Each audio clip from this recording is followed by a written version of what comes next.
Bienvenue dans ce réseau des grottes de Saint-Marcel d'Ardèche.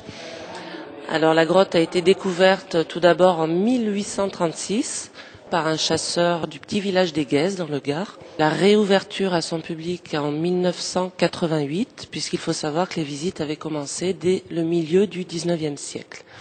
À ce jour, les spéléologues ont répertorié plus de 52 km et demi de galeries qui se rejoignent donc les unes aux autres. Dans ce réseau, il y a à peu près une quinzaine de kilomètres de rivières souterraines.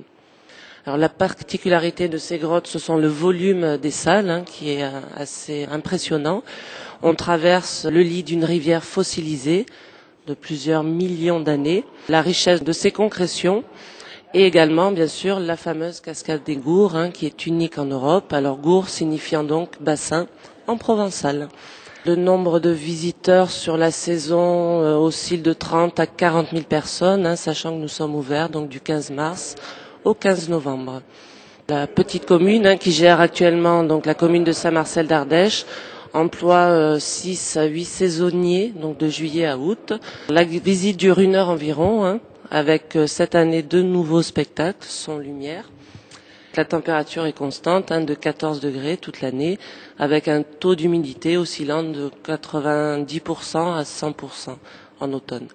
Tout est fonction de la pluviométrie, donc on peut voir la grotte vivante puisque la cavité est toujours vivante, comme on dit. C'est-à-dire que suivant les pluviométries, il y a toujours des infiltrations et ces concrétions évoluent toujours très lentement. On en parle dans nos visites, il faut venir les découvrir, mais donc c'est bien une grotte vivante.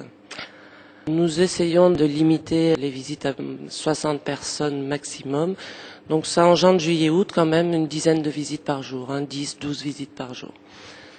Alors il faut savoir qu'aux alentours de cette grotte, il y a un petit sentier botanique qui a été aménagé de 2,3 km.